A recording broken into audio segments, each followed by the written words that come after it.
National Issues, Water Scarcity by Chris Waldeck. As our numbers grow, we have more demand for water. Demand not just from individuals for consumption, but by industrial processes as well. Producing energy requires vast amounts of water. This relationship is called the water-energy nexus, and it entails water usage from extraction to production. Water consumption by sector in the United States as of 2010. You can see the most being thermoelectric power, followed by irrigation, and then public supply.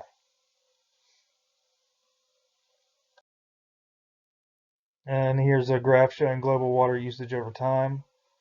As you can see here, we are on the rise in the past 50 years. And something interesting I noticed is at the top, you can see we seem to we're coming off of a high. So it seems that we've possibly bounced off of a ceiling. I think we're starting to see more and more drought conditions, and this could be a change in that trend. Maybe we're getting a little smarter with our water usage, or we're just running out. We don't have any more to use. And here's an interesting map showing the migration of irrigated land.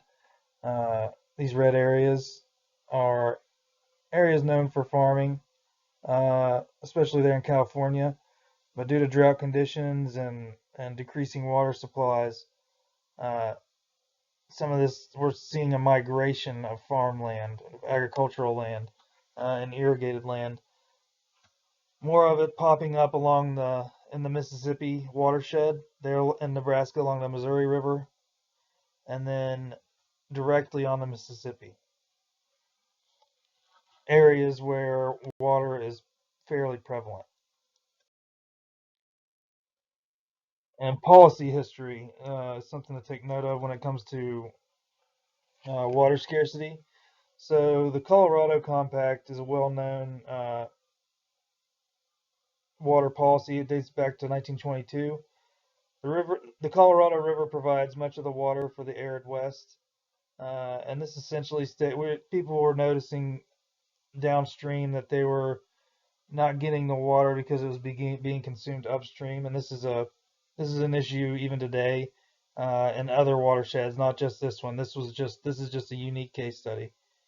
And currently it states that each area is afforded certain amounts of water and California gets any surplus. But as populations are growing and drought conditions are growing and are getting worse in California, California is actually worried that they will not get any water. Droughts cost money. So California, for example, in 2014 lost $2.2 billion out of their $25 billion agricultural industry. These are huge numbers. And so you can see here surface water reductions, the quantities lost, and then the statewide costs. And there's even job losses. And solutions here, desalination is gaining steam. There's plenty of water in the ocean, and one of the obvious solutions is to try to desalinate that water. As you can see here, the water is pumped from the ocean. Energy is used, salt and minerals are extracted, fresh water is produced. But there are some drawbacks. This technology is in development. It requires incredible amounts of energy and is really not financially or economically feasible at the moment. But because the demand for water is so high, there is incentive to further develop this tech. So there's a newer technology out there called forward osmosis. It uses a concentration gradient to force salt through a membrane, requiring less energy. So this is this could be a potential solution. as that is further developed, decreasing the amount of energy needed. Um, so an interesting thing with droughts and water scarcity, it kind of hit home, close to home this past season. This is the first time I can remember rivers actually running dry in our state, in West Virginia. Greenbrier, we saw pictures of Greenbrier, the elk, uh, bone dry. So this is starting to hit home, and this affects our recreational industries around the state, which we rely on tourism pretty greatly for economic growth.